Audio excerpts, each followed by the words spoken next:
Last time, as we discussed, we are going to prepare the Uzbek national dishes. The most one of the popular one is the king of Uzbek dishes. What type of dish is that? Do you know? Oh. It's pilaf, yeah. Do you know how to prepare pilaf? For example, in our household, every day, our mothers or our parents prepare such kind of food. Yes, it's our Uzbek national food. For example, first of all, we need what kind of ingredients? Lamb or beef, slow cooked with rice, carrots, and onions. And the cooking style is slow, simmered in kazan for deep, rich flavors and regional twist. Distinct tastes from Tashkent, Samarkand, and Fergana regions. There are some types of pilavs. Like in Tashkent, for example, they serve with the bowl, but in Samarkand, they serve with the carrot outside and then with the big plate. And the key spice is cumin, coriander, and tangy berries. And one of our also national dish is lagman. Its core ingredients in hand-pulled noodles, made with assorted vegetables and peppers, tomatoes, eggplants, and potatoes. And style of serving can be Uyghur, Dungan, and Uzbek regional versions, often served with a spicy vinegar sauce.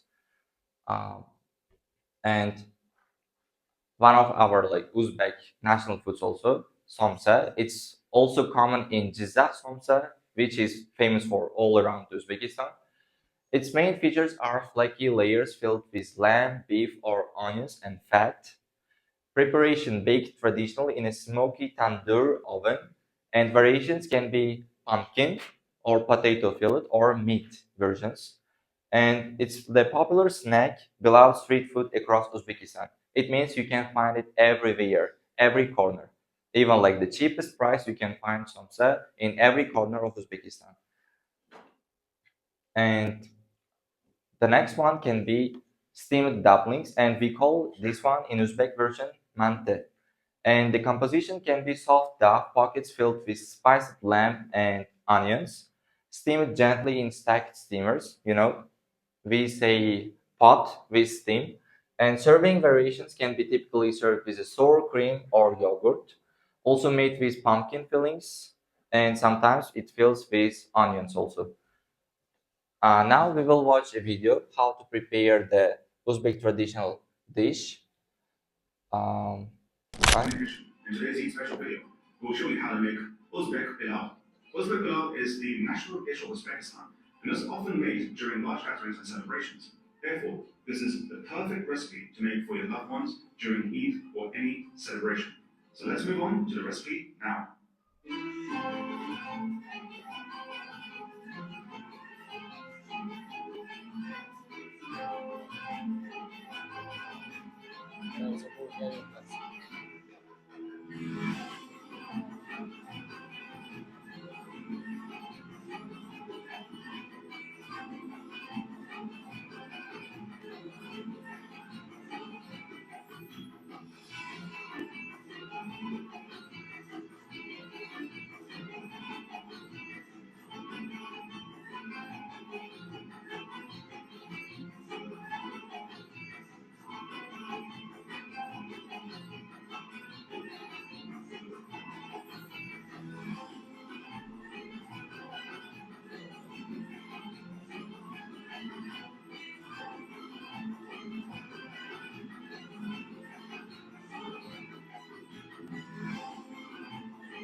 Be sure to follow us on Facebook and tag us on our Instagram when you try out our recipes.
Uzbek pilau is really simple to make and tastes amazing, especially when served with a yogurt dip and salad. You can view more celebration recipe in our Eid playlist here. I want to take this opportunity to wish you all Eid Mubarak on behalf of my family and I.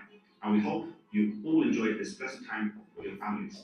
With that, Pictures, your traditional dish that you should speak 1 to 2 minutes. Can you? Are you ready? Like you can just show the pictures and then talk like 1 to 2 sentences, okay? Should you sit or stand? You can sit here. You can. Nice. Yep. This food is pulao.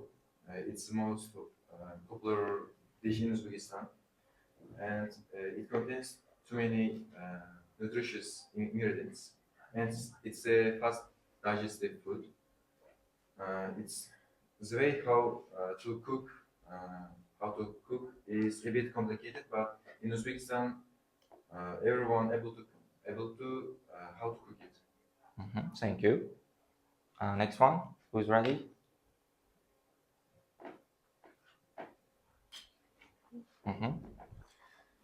This is palo. Palo is my favorite food because it is delicious and famous food. Moreover, one of the popular food is palo in our country. Thank you. Who else? My favorite food is mantu. In Uzbekistan, we call this mantu, and it has many species with different ingredients in Western countries as well. So we can add in it many recipes, many ingredients, for example, potato, cabbage, or even meat, or even mince. So it has many species and spicy contents, which I like the most. Thank you. And you? My favorite food is shashlik, as in the picture on my hands. And the reason why I love this kind of food is it cooks simply and because of its mouth-watering aromas, as everybody likes it in my country. And other reason can be this kind of food, this type of food, more popular than others in my town. Thank you. Miss, can you? Okay. My favorite food is mante. Mante is a traditional Central Asian dish made of spiced ground meat, usual lamb, beef, wrapped in a thin dough and steamed. Thank you. Thank you for everyone. Now we will move to our main topic, which is the should. I should switch off the lights. As you know, should as a modal auxiliary verb is mostly used to make recommendations or give advice. It can also be used to express obligation and as well as expectation. For example, as a friend, you're giving some advice. It shouldn't be like as accessible. For example, the person cannot do the thing. For example, you should drink a lot of water. The person can drink or no. For example, I give you some advice. For example, you shouldn't smoke, man. It's harmful for your health. The person can do like it can affect their health. Yes. For example, we mainly use should to give advices or make recommendations or advisability. Talk about obligation. Talk about probability and expectation, and replace a subjunctive structure. Let's move the next one. You know how to make the structure, yes? For example, subject plus should plus verb 1. After modal verbs, we always use verb 1. For example, you should do your homework. Because without your homework, you cannot achieve your band 7 score or B2 level.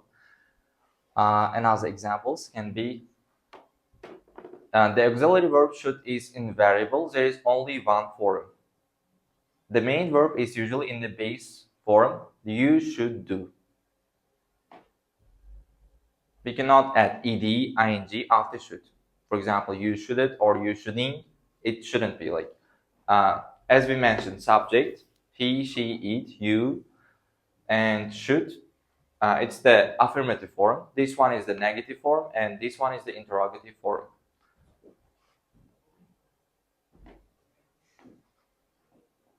Note, the question form, the auxiliary should is placed before the subject. For example, should I do that? Should I wake up early? Or something else. We often use should to give advices, opinions, or recommendations. For example, people with high cholesterol should eat low-fat foods. Yes? For example, if the person is fat, the person shouldn't eat so much fatty foods. Sarah shouldn't smoke so much. It's not good for her health. Smoking, we know, is bad for our health. Or we can use it like should have eaten. Frank should have eaten low-fat foods that might have prevented his heart attack. Or Sarah shouldn't have smoked so much. That's what caused her health problems. Or in the future, we can use also should. You really should start eating better. Or Sarah shouldn't smoke when she visits Martha next week. Or Martha hates when people smoke in her house. This means like Martha shouldn't smoke when she visits her house. Next one. Another use of should is to indicate a kind of obligation, duty, or correctness, often when criticizing another person. It can be the same with ought to. For example, you shouldn't be wearing your seatbelt. When you get into the car, you shouldn't be wearing your seatbelt. Or I should be at work now. It's kind of duty. For example, I am a teacher and I should teach you. It's my duty, yes? You are the student and you should study hard. And you shouldn't have said that to her. Correctness.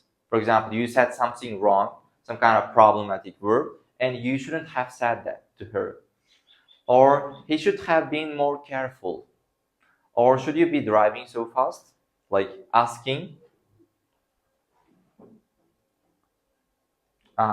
Next rule, we also use should to indicate what we think something is probable or that we expect to happen or something that we're supposed to be. For example, are you ready? The train should be here soon. We are expecting, yes? $10 is not enough. It shouldn't cost more than that. Or let's call Mary.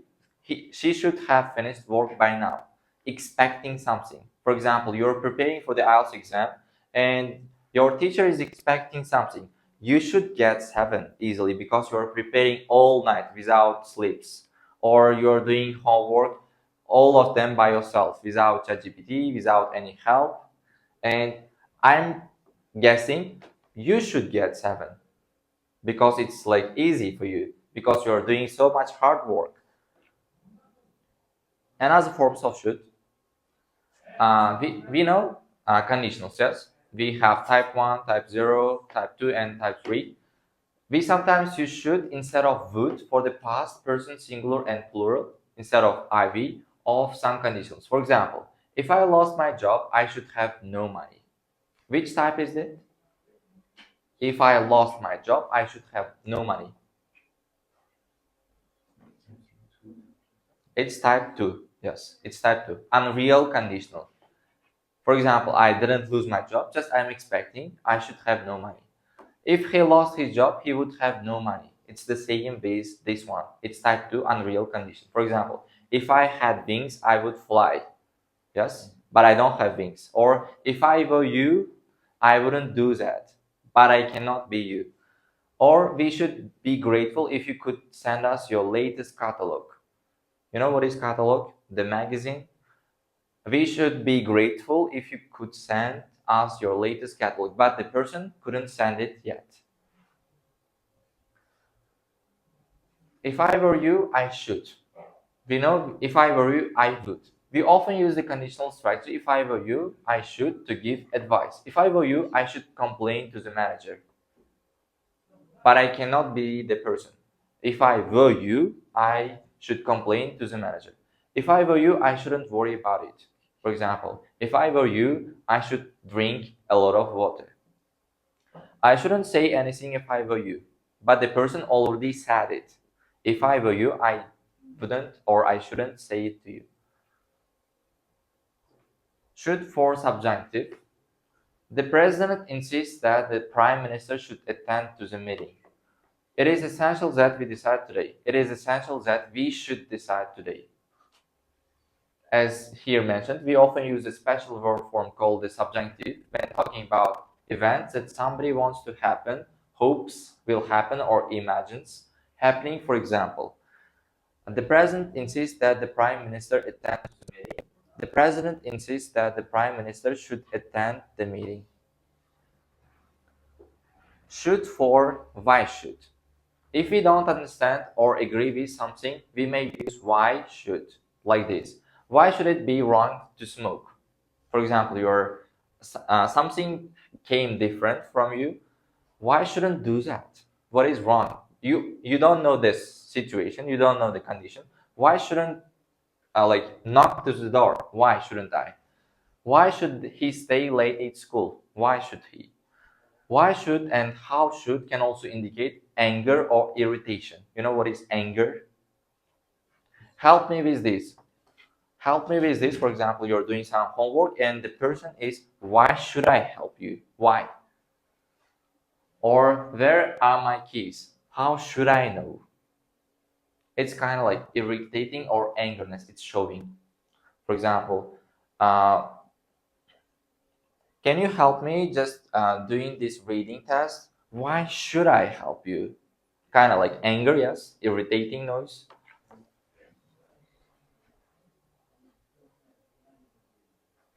So, I'm sleepy. What can you suggest me? What can you suggest me?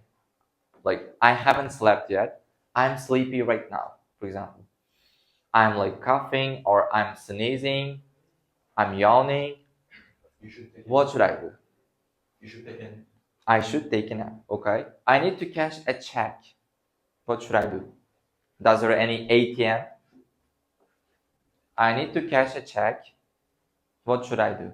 Is there a near, like we call bankomat, ATM, automatic transmitter machine? Do we have here in Madrid?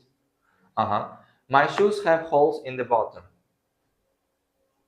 My shoes have holes in the bottom. Should buy a new one. I should buy the new one, okay? The plumbing in my apartment doesn't work. Plumbing means this one. The plumbing in my apartment doesn't work. What should I do? Should call the plumber. I should call the fixer, electricity service. I have a toothache. What should I do? I should go. You should go to the dentist, okay? I want to mail a package. What should I do? Package means the kind of pocket that you should mail. I should go to the post office and stamp it, maybe. Okay. Thank you.